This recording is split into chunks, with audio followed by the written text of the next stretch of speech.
ক্ষতিগ্রস্ত হয়েছে, অনেকেই হয়েছে। আমার জনগণের পক্ষে কথা বলার মতো সেই যোগ্যতা দক্ষতা থাকতে হবে। এতদিন ধরে আমাদের রুদ্ধ ছিল, জেল খেটেছি। প্রিয় দর্শক, আসসালামু আলাইকুম। আপনাদের সাথে আমি আছি তানজিলা টুইঙ্কেল। নারী মানেই আলো, নারী মানেই আলো ছায়ার খেলা এবং নারী মানে বাঁধনের বাঁধনে বেঁধে রাখা। আমার সাথে আছেন সদস্য জাতীয় নির্বাহী কমিটি বিএনপি এবং সাংগঠনিক সম্পাদক জাতীয়তাবাদী মহিলা দল কেন্দ্রীয় কমিটির অ্যাডভোকেট আরিফা জেসমিন। কেমন আছেন আপু? এবং প্রথমত একটু জানতে চাইবো 12 তারিখে নির্বাচনকে ঘিরে আপনার মধ্যে কেমন কাজ করছে, সেই ফিলিংসটা যদি একটু শেয়ার করতেন। নিঃসন্দেহে খুবই আনন্দের, দীর্ঘদিনের প্রতীক্ষার ফসল। আমরা অনেক দিন ধরে শুধু মার খেয়েছি, গ্রেপ্তার হয়েছি, জেল খেটেছি, জনগণের পাশে থেকেছি, কিন্তু জনগণের পাশে থেকে তাদেরকে কিছু সুফল দেওয়া, নারীদের জন্য সত্যিকার অর্থে কিছু কাজ করা, সেই বিষয়গুলি এতদিন ধরে আমাদের রুদ্ধ ছিল। এই যে 300টি আসন মানে সংরক্ষিত তো আছেই, সেই 300 জনের সাথে আপনার যখন আরো 50টি নারী এবং নারীদের দায়িত্বভার গ্রহণ করে যে সংসদে যাবেন, প্রতিনিধিত্ব করতে যাবেন, এটি তো অনেক বড় একটি দায়িত্ব। সে জায়গায় অনেক সময় কিন্তু অনেকগুলো প্রশ্ন থেকেই যায়। আপনারা কতটুকু আপনাদের অধিকারগুলো আদৌ আদায় করে নিতে পারেন কিনা, কিংবা অধিকারের জায়গাটুকু কতটুকু প্রতিফলিত হয়, সে বিষয়টি যদি একটু বলতেন। জি, আমাদের যে সাধারণ আসনে যারা নির্বাচিত হন, তাদের যে অধিকার বা তাদের জন্য যে সুযোগ সুবিধাগুলি, সব সুযোগ সুবিধাগুলি নারী আসনে নেই। সংসদের যে নারী আসনগুলি, তাদের কোনো উন্নয়ন কর্মকাণ্ড বা তাদের জন্য বরাদ্দ নেই, তাদের জন্য কোনো নেই, যে সীমানা নির্ধারণ নেই যে কোন আসনে তারা কাজ করবেন।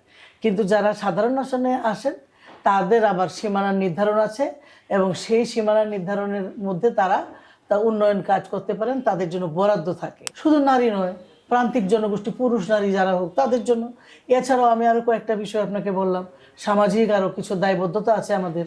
আমরা যেহেতু সমাজের অ্যাডভান্স পজিশনে আছি, সুবিধা নিচ্ছি, সুবিধাজনক অবস্থানে আছি, এমপি যদি হই তাহলে কাজ করার জন্য আরো বেশি সুযোগ সুবিধা পাবো। আমি ব্যক্তিগতভাবে যা পারবো তার থেকেও অনেক বেশি গুণ আমি কাজ করতে পারবো। 300 জন যে সংসদ আসনে যারা আছেন, তাদের সাথে যখন আপনারা এক প্রকার একটা কম্পিটিশনই থাকে বলা যায়, আপনারা যখন লাখ লাখ নারীর কণ্ঠস্বর হয়ে কথা বলেন কিংবা কোটি কোটি জনগণের, তখন সেই বিষয়গুলো আদৌ এ পর্যন্ত আদায় হয়েছে কিনা? তা তো আদায় হয়েছে অনেক কিছু, কারণ নারীরা তো আপনি জানেন আরো আগে অবরোধবাসিনী ছিল, পর্দা প্রথার আড়ালে ছিল।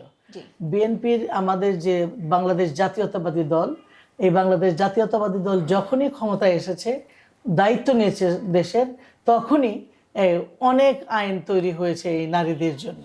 এই আসনে এমপি হয়ে তাদের নিজস্ব সেই যোগ্যতা থাকতে হবে, দক্ষতা থাকতে হবে, তাদের জ্ঞান থাকতে হবে, তার কিভাবে এই কাজটা আদায় করা যায়, কিভাবে এইগুলি থাকতে হবে। ধরুন আমি শুধু রাজপথে আমি আন্দোলন করেছি, শুধু রাজপথে আন্দোলন দিয়ে তো হবে না, রাজপথেও আন্দোলন লাগবে, দলের প্রতি ডেডিকেশনও লাগবে, আবার পার্লামেন্টে নিজেকে উপস্থাপন করতে হবে।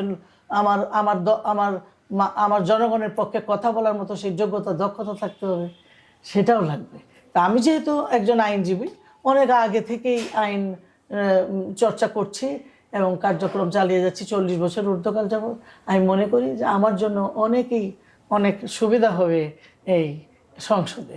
ধরুন আপনি নারী সংরক্ষিত আসনে নির্বাচিত হলেন না, সেই ক্ষেত্রে আপনার করণীয় কি থাকবে, এবং যদি না হন, পরবর্তী যে কার্যক্রম থাকে নারীদের জন্য, আপনি আপনার কাজগুলো করে কিংবা সেই কার্যক্রমগুলো কিভাবে চালিয়ে যাবেন? অবশ্যই চালিয়ে যাব।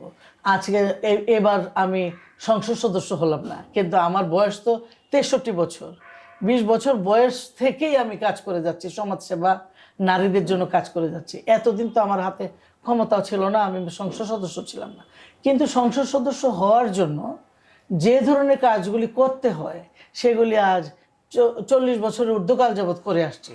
তো আমার যোগ্যতা আছে, দক্ষতা আছে, কাজ করার মন মানসিকতা আছে, দলের প্রতি ডেডিকেশন আছে, দলীয় সমস্ত আন্দোলন সংগ্রামেও কাজ করেছি। এবার এক লাইনে যদি বলতে হয়, তাহলে আপনার কাছ থেকে জানতে চাইবো, বাকি যারা আছেন আপনাদের তো সহকর্মী বলা যায়, তাদের উদ্দেশ্যে আপনার কি বলার থাকবে?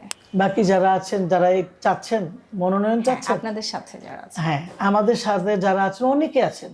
গতকালকে পর্যন্ত 44 জন ফর্ম কিনেছেন, কতজন জমা দেন জানি না, আজকেও হয়তো ফর্ম কিনেছেন। সবার উদ্দেশ্যে বলবো, আমরা সকলেই চাচ্ছি, হয়তোবা আমাদের অনেক সবারই কন্ট্রিবিউশন আছে দলের জন্য।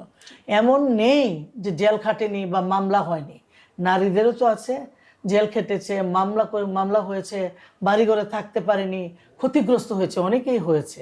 হয়তোবা সবার জন্য তো এটা সম্ভব হবে না।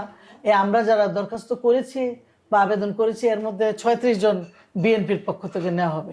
আমরা 500 বা 800 জনকে তো নেওয়া সম্ভব হবে না।